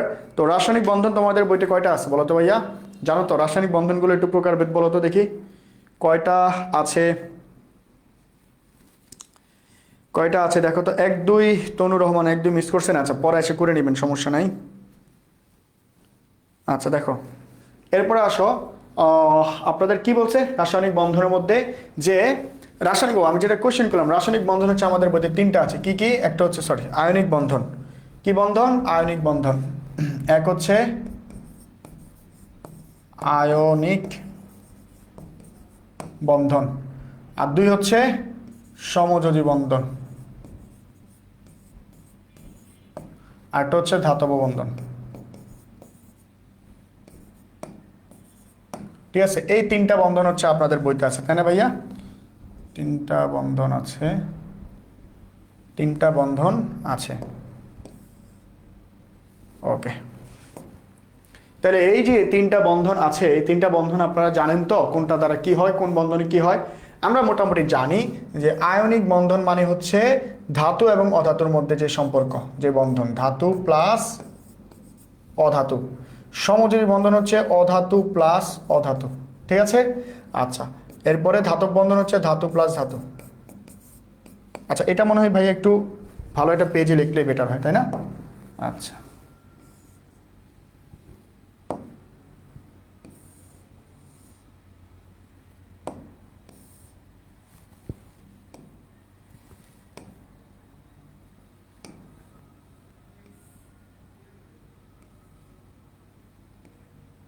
আচ্ছা। একটা হচ্ছে আমাদের আয়নিক বন্ধন, সবাই একটু এটা লিখে নাও, আয়নিক বন্ধন। এরপর হচ্ছে আমাদের সমযোজী বন্ধন। এরপর হচ্ছে আমাদের ধাতব বন্ধন।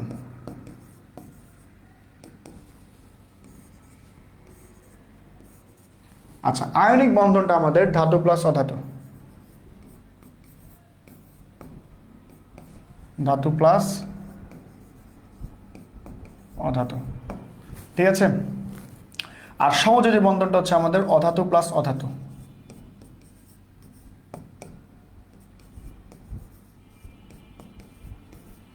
এরপরে ধাতব বন্ধন হচ্ছে ধাতু প্লাস ধাতু।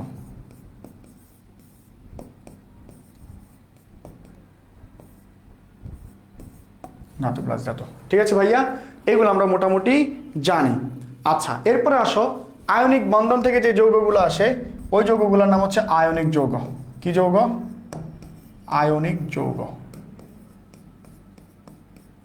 এরপরে সমযোজী বন্ধন থেকে যেই যৌগগুলো আসে এগুলোকে কি বলা হবে? সমযোজী যৌগ। এরপরে আসে ভাইয়া ধাতব বন্ধন থেকে যেগুলো আসে সেগুলো হচ্ছে ধাতব যৌগ বলতে পারো। আচ্ছা, এই দুটা দিয়ে একটু আমাদের বেশি কোশ্চেন আসে। ঠিক আছে, আয়নিক যৌগ এবং সমযোজী যৌগ দিয়ে একটু বেশি কোশ্চেন আসে। আয়নিক যৌগের এক্সাম্পল, ফর এক্সাম্পল আয়নিক যৌগ কি? Sodium chloride, magnesium chloride. ঠিক আছে, এগুলো হচ্ছে আমাদের কি? আয়নিক যৌগ। হ্যাঁ, আর হচ্ছে সমযোজী যৌগ, যেমন পানি একটা সমযোজী যৌগ, এটা হচ্ছে একটা সমযোজী যৌগ। এই ধরনের মোটামুটি আমাদের কার্বন ডাইঅক্সাইড, এটা একটা সমযোজী যৌগ। এগুলো হচ্ছে আমাদের মোটামুটি সমযোজী যৌগ। হ্যাঁ, সো তোমরা মোটামুটি পারো এগুলা। সো আমি জাস্ট একটা রিমাইন্ডার করে দিলাম, এখান থেকে এমসিকিউ আসার সম্ভাবনা আছে। হ্যাঁ, আচ্ছা। সো আসো তো, আমাদের প্রথম যে কোশ্চেনটা কি বলছে ভাইয়া, দেখো তো, একটা টেবিল দেওয়া আছে। এই টেবিলের মধ্যে আমি বলছিলাম যে তোমার যে পারমাণবিক সংখ্যা অনুযায়ী তুমি আগে মৌলগুলো প্রশ্নের মধ্যে লিখে ফেলবা, গতকালকে বলছিলাম এটা, তাই না? আচ্ছা, তাহলে 1 নম্বরে কে আছে? এ।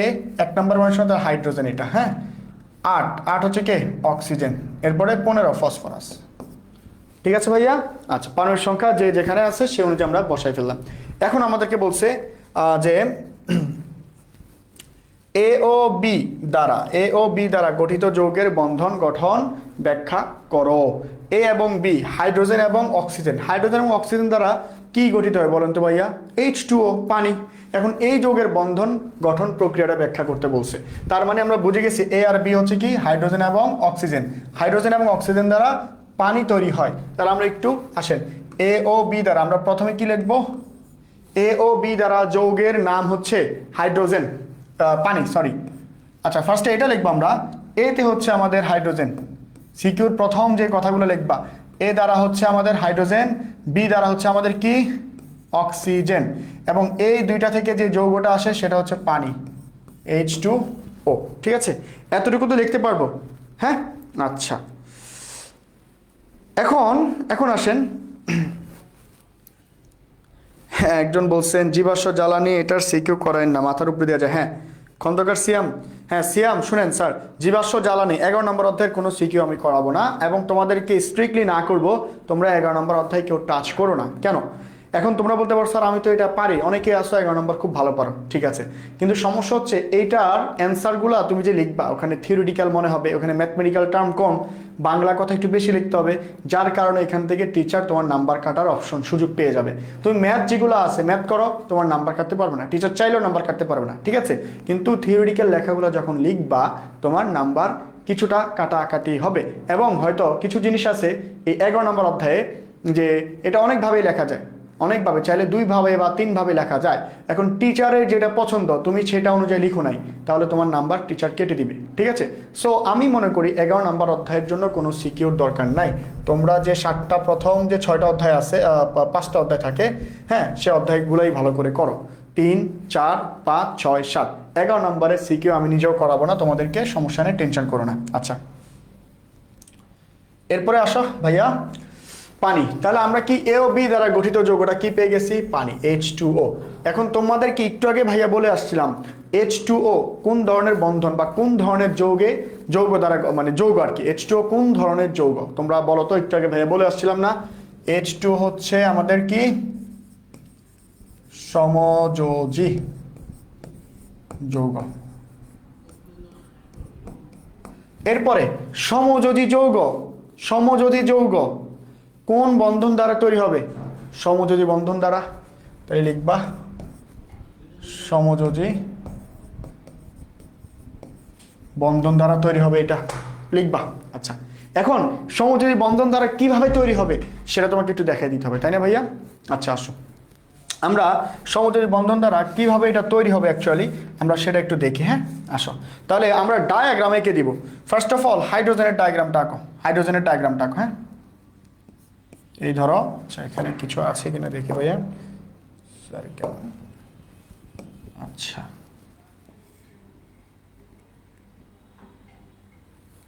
ওকে,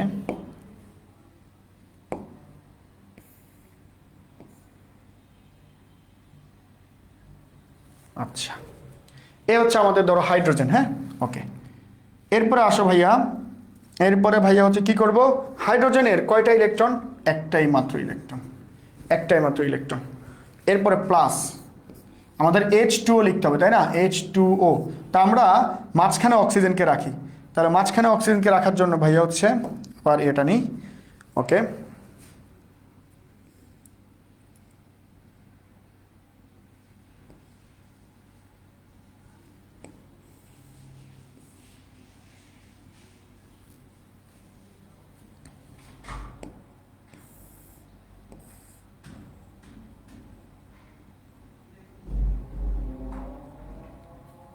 ওকে ঠিক আছে, দেখো ঠিকঠাক আছে তো, একটু উপরে হয়ে গেছে, ওকে ঠিক আছে। এখন তাহলে এটা হচ্ছে আমাদের নিউক্লিয়াস। এখন অক্সিজেনের ইলেকট্রনগুলো দিয়ে দাও, 1টা 2টা, ঠিক আছে। এরপরে আর কি আছে আমাদের এখানে? 4টা। কত হইলো দেখো তো ভাইয়া, কত হইলো? অক্সিজেনের 6টা ইলেকট্রন গেছে, ওকে গেছে। এখন আসো এই অক্সিজেনের সাথে আমাদের কি ঘটবে? এখানে 2টা, এখানে 4টা, কয়টা? 6টা, বাট অক্সিজেন তো 6 না, অক্সিজেন হচ্ছে কয়টা? 8টা, সরি এখানে আরো 2টা অ্যাড করে দাও, একটু ভালো করে ইলেকট্রন দাও।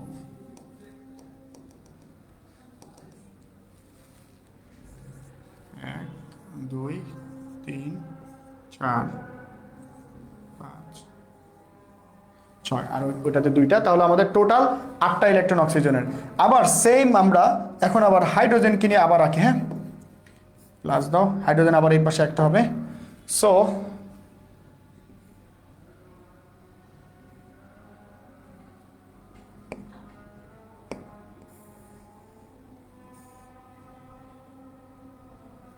ওকে, সো এখন আসো, আর হাইড্রোজেনের হচ্ছে একটা ইলেকট্রন। এখন এইখানে যে ঘটনাটা ঘটবে, অক্সিজেন হচ্ছে ওর শেষ কক্ষপথে শেষ কক্ষপথে 6টা ইলেকট্রন আছে, সে যদি আরও 2টা ইলেকট্রন আনতে পারে তাহলে সে স্থির হয়ে যাবে, সুস্থিত হয়ে যাবে। এই জন্য সে এই 2টা হাইড্রোজেনকে ডাক দিবে যে দেখ তো আমার 2টা হাইড্রোজেন, আমার 2টা ইলেকট্রন লাগতেছে, তুই আমাকে 2টা ইলেকট্রন দান কর, তাহলে দেখ আমার হচ্ছে কি হবে, স্থিতিশীল অবস্থান পেয়ে যাব। কিন্তু হাইড্রোজেন তো বলবে না আমার কি উপকার এখানে। হাইড্রোজেন দেখতেছে যে তার লাস্ট কক্ষপথ মাত্র একটা ইলেকট্রন, তাহলে সেও যদি স্থিতিশীলতা পেতে চায় তার কয়টা ইলেকট্রনের প্রয়োজন, 2টা। তো সে যদি এই ইলেকট্রনটা এটার সাথে শেয়ার করতে পারে তাহলে কি ও নিজেকেও তখন দাবি করতে পারবে যে আমারও এখন কি আছে, 2টা ইলেকট্রন আছে আমার শেষ কক্ষপথে। এই জন্য হাইড্রোজেনও বেনিফিটেড হবে, অক্সিজেনও বেনিফিটেড হবে। দেন দুইজন মিলে কি তৈরি করবে, দেখো ভাইয়া কি তৈরি করবে। এই জিনিসটাই আবার রাখতেছি এখানে, আমাদের একটু মুছে দিয়ে দিলাম।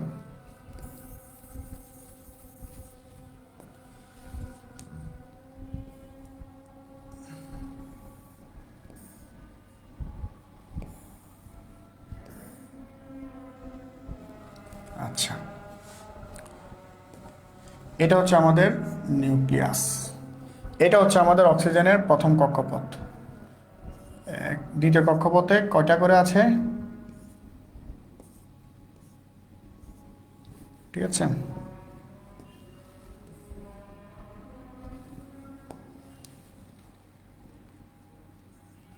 ওকে, এখন দ্বিতীয় কক্ষপথের সাথে আমাদের এই কক্ষপথগুলোকে হাইড্রোজেনকে মিলাই দাও। হ্যাঁ, জাস্ট হাইড্রোজেনকে আইনা মিলাই দাও। জাস্ট কি করবা, হাইড্রোজেনকে মিলাই দিবা।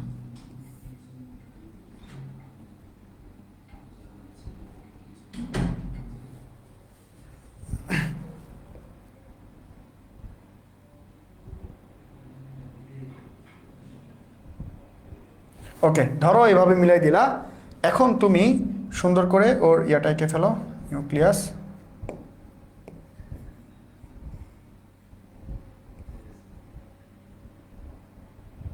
ওকে, এখন এটা হচ্ছে হাইড্রোজেনের নিউক্লিয়াস, আর এখানে আগে থেকে একটা ইলেকট্রন ছিল, এখন হাইড্রোজেন ইলেকট্রনটা অ্যাড হইলো। দেখো এই সাইডে অলমোস্ট অক্সিজেন আর একটা ইলেকট্রন দরকার, এই হাইড্রোজেনটার অলমোস্ট 2টা হয়ে গেছে, ওর আর কোনো কিছু দরকার নেই। তাহলে আর এই যে হাইড্রোজেন যেটা বাকি আছে ওটাই নিয়ে আমরা একটু কাজ করি। হ্যাঁ, আচ্ছা আসো। সো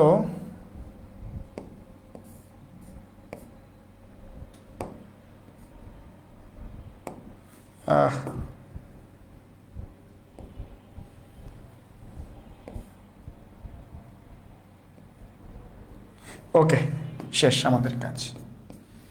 এইটা হচ্ছে আমাদের একটা ইলেকট্রন, এই হচ্ছে হাইড্রোজেন ইলেকট্রন। দেখো লাস্ট আলটিমেটলি তারা যে বন্ধনটা গঠন করবে সেটা হচ্ছে এটা। এখানে এটা ছিল আমাদের হাইড্রোজেন, এটা ছিল অক্সিজেন, এটাও ছিল হাইড্রোজেন, এখানে আমাদের 2টা মিলে H2O তৈরি করে ফেলবে। দেখো ঠিক এইভাবে একটা ফিগার রাখতে পারবো না তোমরা, কত সুন্দর। হ্যাঁ, তোমাদের আবার এত তোমার হচ্ছে এত গোল করা লাগবে না, তোমরা হচ্ছে কলম দিয়ে যতটুকু পারো বৃত্তাকার রাখার চেষ্টা করবা, ঠিক আছে, যতটুকু পারো, ব্যাপার না। আচ্ছা ভাইয়া, ওকে, এবার আসো।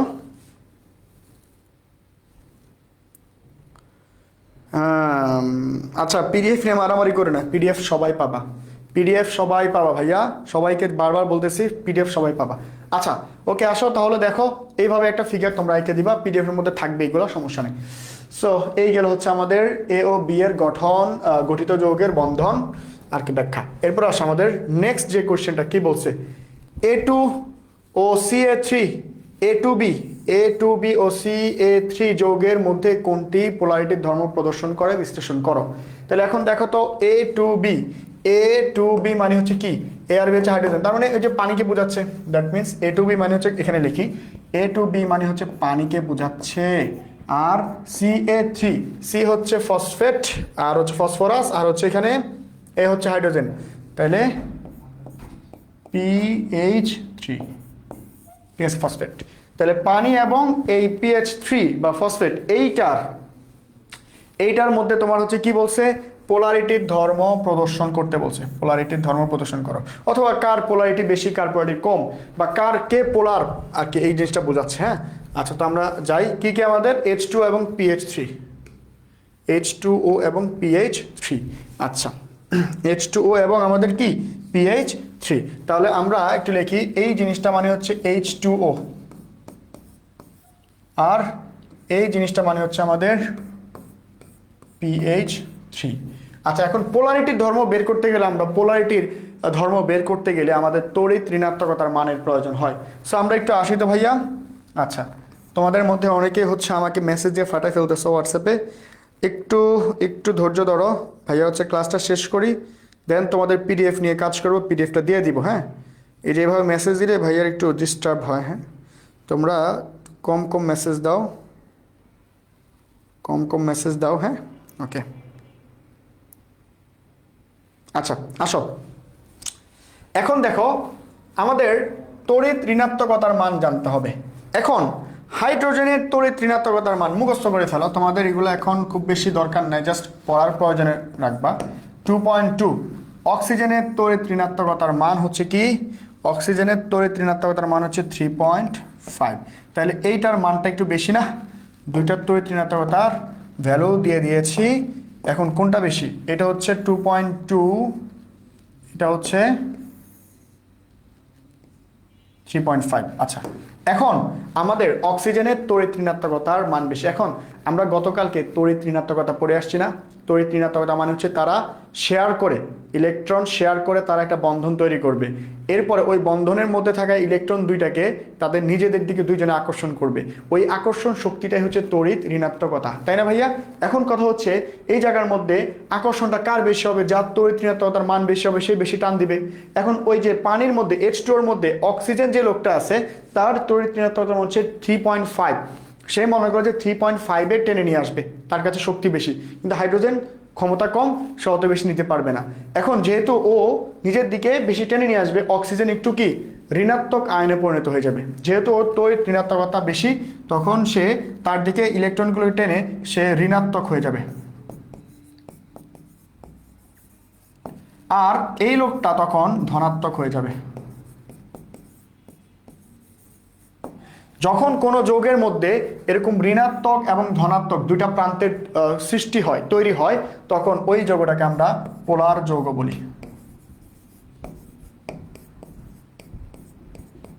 পোলার যৌগ। তাহলে পোলার যৌগ কি? যখন দুইটা জিনিস ধনাত্মক প্রান্ত এবং ঋণাত্মক প্রান্ত তৈরি করে, তখন ওদেরকে আমরা পোলার যৌগ বলি। আচ্ছা, আর এই পোলার যৌগের এই জিনিসটাই হচ্ছে মূলত পোলারিটি।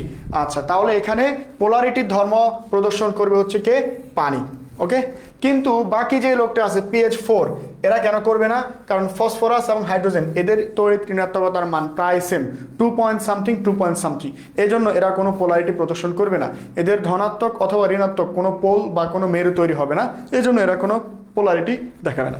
ঠিক আছে, ওকে, বুঝতে পেরেছি। এটা যদি বুঝি আমরা 5 নম্বর অধ্যায় থেকে আরেকটা সিকিউ করব, এরপরে তোমাদেরকে ছেড়ে দেবো। ঠিক আছে ভাইয়া, সবাই একটু জানাও। হ্যাঁ, very good Ahmed Mahi, H2 হচ্ছে পোলার, ভেরি গুড। হ্যাঁ, তোমরা যারা পারো অ্যান্সার দিয়ে দিবা যতটুকু পারো। অ্যান্সার কোশ্চেন, হ্যাঁ কিছু কোশ্চেনের অ্যান্সার আমি দিয়ে দিছি, যেগুলো হচ্ছে থিওরিটিক্যাল কোশ্চেন, যেটা তোমরা হচ্ছে কীভাবে লিখবো ওই জন্য আমি দিয়ে দিছি। আদারওয়াইজ অ্যান্সারগুলো তোমাদের কাছে এখন তো গাইড নোটের তো অভাব নাই, যে কোনো জায়গা থেকে তোমরা কালেক্ট করতে পারবা। পিডিএফের মধ্যে আমি জাস্ট পিডিএফটা কেন দেই? যাতে তোমরা কোশ্চেন কোনটা পড়বা সেটা পাও। ঠিক আছে, আচ্ছা সমস্যা না, আজকে যেটা দিব আপডেট একদম পুরো A to Z সবগুলোর অ্যান্সার সহ ভাইয়া দেওয়ার চেষ্টা করবো। হ্যাঁ, একটু ধৈর্য ধরো। ওকে, আচ্ছা মিফতা, হ্যাঁ জ্ঞান অনুধাবন সাজেশন দিলে ভালো। আচ্ছা আচ্ছা, এটাও দিব, এটার একটা সাজেশন দিয়ে দিব ইনশাল্লাহ, চেষ্টা করবো ভাই। হ্যাঁ, ওকে ঠিক আছে, আসো।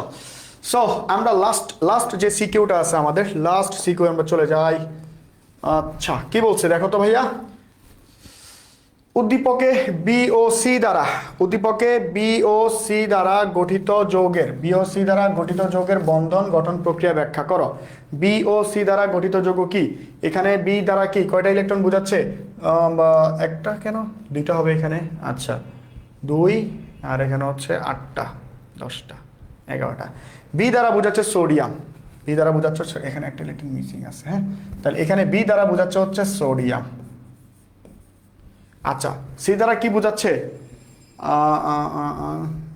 10 ক্লোরিন। সি দ্বারা বোঝাচ্ছে হচ্ছে ক্লোরিন। ও তোমাদের খুবই পরিচিত, কি লিখলাম? তোমাদের খুবই পরিচিত সোডিয়াম এবং ক্লোরিন। রাস্তার মধ্যে সোডিয়াম আর ক্লোরিনের দেখা হয়েছে, কি করবে? সোডিয়াম ক্লোরাইড তৈরি করে ফেলবে, লবণ তৈরি করে ফেলবে। আচ্ছা, এখন এদের বন্ধন গঠন প্রক্রিয়াটা ব্যাখ্যা করতে বলছে। একদম ইজি না ভাইয়া? চলো চলো চলো, তোমরা একটু আগে যে কোয়েশ্চেনটা করছি ঠিক ওইটার মতো, ঠিক আছে? তাহলে বি দ্বারা ছিল হচ্ছে আমাদের সোডিয়াম, সি দ্বারা ছিল হচ্ছে আমাদের ক্লোরিন। কারণ এদের বন্ধন গঠন প্রক্রিয়া তৈরি করতে বলছে, ব্যাখ্যা করতে বলছে, ঠিক আছে? আচ্ছা, কিভাবে আমরা একটু দেখি। সোডিয়াম কি করবে? সোডিয়াম একটা ইলেকট্রন ত্যাগ করবে। কয়টা ইলেকট্রন? একটা ইলেকট্রন। একটা ইলেকট্রন ত্যাগ করে সোডিয়াম প্লাস আয়নে পরিণত হবে। এই ইলেকট্রন ত্যাগ করতে গিয়ে একটু ভয় ভয় লাগে। এখন ইউটিউবে দেখতেছি, ফেসবুকে দেখতেছি একজন খুব ভুলভাল পড়াইতেছে এবং সেই ইলেকট্রন একটার জায়গায় তিনটার জায়গায় একটা গ্রহণ করতেছে বা ত্যাগ করতেছে, সেই জায়গায় যেখানে ত্যাগ করতেছে সেখানে গ্রহণ করাইতেছে জোর কইরা, ঠিক আছে? খুবই সাবধান, তোমরা একটু বইলো আমার ভুল টুল হইলে। আচ্ছা আসো, এখন আসো, দেখো খুব সাবধান। এই যে এসএসসি 26 তোমরা যে কতভাবে তোমরা ধরা খাইছো। তোমরা হচ্ছে এক তো 3টা সরকারের হাতে পড়ছো, 2 হচ্ছে তোমাদেরকে এরকম ভুলভাল কিছু জিনিস পড়াইছে, অনেকেই অনেক পড়াইছে। এখন তো ফেসবুকে এগুলো দেখি ভাইরাল হচ্ছে। সো এখন দেখো, যাই হোক কিছু করার নাই, তোমাদের কপালটাই খারাপ, এসএসসি 26। এখন দেখো ক্লোরিন কি করবে? ক্লোরিন ত্যাগ করবে নাকি গ্রহণ করবে? অবশ্যই গ্রহণ করবে। কয়টা? ওই যে একটা ইলেকট্রন ত্যাগ করছে সেটা সে গ্রহণ করবে। গ্রহণ করে তার অবস্থা হবে কি? ক্লোরিন মাইনাস, ঠিক আছে? আচ্ছা, তাহলে এই যে দুইটা আয়ন তৈরি হয়েছে না, দুইটা আয়ন তৈরি হয়েছে না ভাইয়া, বলো তো? হ্যাঁ হ্যাঁ, একজন অলমোস্ট বলে ফেলছেন আমাদের মাহি মনোয়ার আহমেদ ভাই, আয়নিক বন্ধন। Very good very good. এই যে দুইটা আয়ন তৈরি হয়েছে না ভাইয়া, একটা আয়ন দুইটা আয়ন, এরা কি করবে? এই আয়ন বলবে আমার কাছে প্লাস আছে, সোডিয়াম বলবে আমার কাছে প্লাস আছে, ক্লোরিন বলবে আমার কাছে তো মাইনাস আছে। চলো বসে আছি কেন, চলো আমরা বন্ধন তৈরি করে ফেলি। আলটিমেটলি সোডিয়াম ক্লোরাইড তৈরি হয়ে যাবে। আয়নের মাধ্যমে যে বন্ধনগুলো তৈরি হবে তাদেরকে আয়নিক বন্ধন বলবে। তাহলে আমরা এই যে তাদের মধ্যে যে বন্ড তৈরি হয়েছে এটাকে আমরা আয়নিক বন্ধন বলতে পারি। আয়নিক বন্ধন। তাহলে আমরা সৃজনশীলে লিখে দিব যে উদ্দীপকের বন্ধন প্রক্রিয়া, এখানে সোডিয়াম এবং ক্লোরিন আয়নিক বন্ধনে আবদ্ধ হয়েছে, ঠিক আছে? ওকে। এবং তারা কি তৈরি করছে? সোডিয়াম ক্লোরাইড তৈরি করছে। এখন এইটাও তুমি কিন্তু ফিগার আঁকাইতে হবে, যেহেতু 3 মার্ক, এখানেও কিন্তু তুমি ফিগার আঁকাইতে হবে। কিভাবে তুমি ফিগারটা আঁকবা, তাই না? ওইখানে তো আমরা শেয়ার করছি, এখানে তো আমরা শেয়ার করবো না, তাহলে কি করবো ভাইয়া? দেখো তো এখানে সোডিয়াম এবং ক্লোরিনের ফিগারটা একটু কিভাবে আঁকাই। আচ্ছা আমি দেখাই দিই। সোডিয়ামের জন্য ওর ডায়াগ্রামটা আঁকো। সোডিয়ামের জন্য এটা তার নিউক্লিয়াস, প্রথম কক্ষপথে একটা ইলেকট্রন দুইটা ইলেকট্রন। এরপর দ্বিতীয় কক্ষপথে আসো, 1 2 4 5 6 7 8, তাহলে 10টা হইলো। আর একটা হচ্ছে এটা, ঠিক আছে? ওকে। সো আমাদের টোটাল কয়টা ইলেকট্রন পাইলাম? সোডিয়ামের 11টা ইলেকট্রন পাইলাম। এখন হচ্ছে বাকি ক্লোরিনের যে ইলেকট্রনটা আছে সেটা একটু দেখি আমরা। প্লাস হচ্ছে এখানে হচ্ছে এটা সোডিয়াম। আচ্ছা, ক্লোরিনের ক্ষেত্রে কি? ক্লোরিনের ক্ষেত্রে আঁকাই। ক্লোরিনের নিউক্লিয়াস, প্রথম কক্ষপথ, 2টা ইলেকট্রন, দ্বিতীয় কক্ষপথে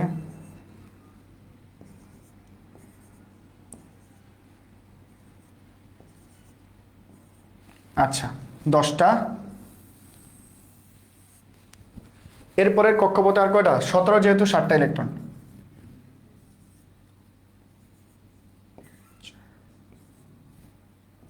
6 7টা। দেখো এটা হচ্ছে তাদের নর্মাল অবস্থা। এখন তারা কি করবে? বন্ড গঠন করবে। আচ্ছা ভাই এদিকে একটু মুছে দিই। বন্ড গঠন করবে। তারা যেহেতু বন্ড গঠন করবে তাহলে তাদের কি করতে হবে বলো তো? তাদের কি করতে হবে? তাদের হচ্ছে ইলেকট্রন, যেহেতু আয়নিক বন্ধন, সোডিয়াম তার লাস্ট কক্ষপথে যে ইলেকট্রনটা আছে, এই যে ব্যক্তিটা, একটু অন্য কালার দিই, লাস্ট কক্ষপথে যে ব্যক্তি আছে, যে ইলেকট্রন আছে, এই ইলেকট্রনকে সে ছেড়ে দিবে, ঠিক আছে? এখন ক্লোরিন বলতেছে হাই হাই একটা ইলেকট্রন তো পাইছি, তো কি করবো? এটাকে গ্রহণ করবো। সে এই ইলেকট্রনটাকে তার লাস্ট কক্ষপথে অ্যাড করে নিবে। কিভাবে? আসো, তাহলে সোডিয়াম যদি এই ইলেকট্রনটাকে ছেড়ে দেয় তার এই লাস্ট কক্ষপথ থাকবে আর না, এটা শেষ হয়ে যাবে।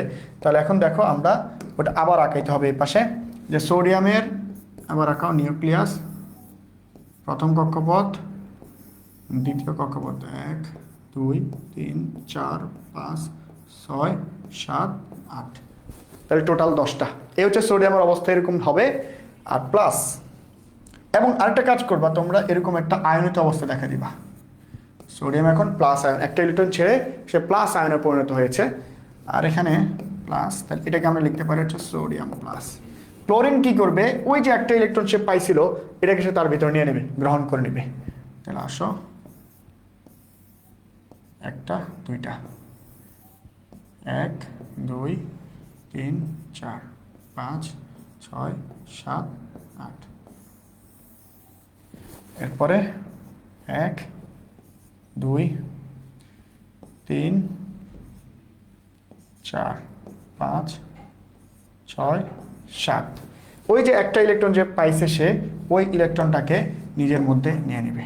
এই যে দেখো, এখন সোডিয়ামটা, ক্লোরিনটা কি অবস্থা প্রাপ্ত হবে, মাইনাস আয়নে পরিণত হবে।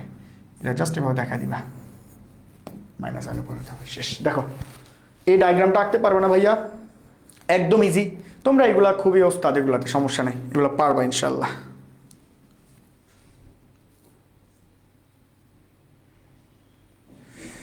আচ্ছা আচ্ছা, এই আপনারা মারামারি করেন না, মোটামুটি মারামারি করতেছেন অনেকেই, দরকার নাই। আচ্ছা দেখেন, সো এখন আসেন, এই হচ্ছে আমাদের ব্যাপার স্যাপার, এগুলো আমরা লিখে দিব পরীক্ষায়, ডায়াগ্রামগুলো একটু বুঝে রাখবেন। এরপরে হচ্ছে লাস্ট যে কোশ্চেনটা আছে, দেখি কি আছে, কি বলেছে, উদ্দীপকের মৌল দ্বারা গঠিত এসি ও বিসি যৌগের বন্ধন গঠন, সেম আগের কোশ্চেন, এই চ্যাপ্টার এইগুলাই আসে। তোমার এসি এবং বিসি যৌগের বন্ধন গঠন প্রক্রিয়া ব্যাখ্যা করতে বলছে। এখন এসি হচ্ছে মূলত হাইড্রোক্লোরিক, আর বিসি হচ্ছে সোডিয়াম ক্লোরাইড। অলমোস্ট একটু আগে বন্ধন গঠন প্রক্রিয়া ব্যাখ্যা করলাম এটা, তাহলে এগুলো তোমরা পারবা না, হাইড্রোক্লোরিক এবং সোডিয়াম ক্লোরাইড, হ্যাঁ এগুলা পারবা। এই দুটা জিনিস তোমরা নিজের, আমি এগুলো অ্যান্সার সহ দিয়ে দিব স্লাইডের মধ্যে। সো আশা করি তোমরা এই যে ক্লাসের মধ্যে যা যা করাইছে মোটামুটি সব বুঝছো, এবং যা যা দিছি ভাইয়া এগুলাই পড়বা, এর বাইরে কিছু পড়ার দরকার নাই। আজকে ভাইয়া আর কিছু পড়াবো না তোমাদের, আজকে এখানে ছেড়ে দিচ্ছি, তোমরা হচ্ছে নিজেরা এখন পড়ো। অনেক ক্লাস দেখা হয়েছে, ওই যে দেখলাম অনেকে 26 ঘন্টার ওয়ান শট ক্লাস দিচ্ছে, 10 ঘন্টার ওয়ান শট ক্লাস দিচ্ছে, এত ওয়ান শট ক্লাস করার দরকার নাই, নিজেরা টেবিলে সময় দাও। যা পড়ছো আলহামদুলিল্লাহ অনেক পড়ছো, তুমি অনেক ভালো পারো। এখন যেই কয়টা অল্প কয়টা, প্রত্যেকটা চ্যাপ্টার থেকে 2টা করে 3টা করে ভাইয়া সিকিউ দিয়েছি, 3টার বেশি কোনো সিকিউ নাই, 3টা করে সিকিউ পড়ে যাও, ইনশাল্লাহ এগুলো থেকে কমন আসবে, ঠিক আছে? সো আজকের ক্লাসটা এই পর্যন্তই, সবাই ভালো থাকো, সুস্থ থাকো, আল্লাহ হাফেজ, পড়াশোনা করো, আসসালামু আলাইকুম।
ভাই শেষ।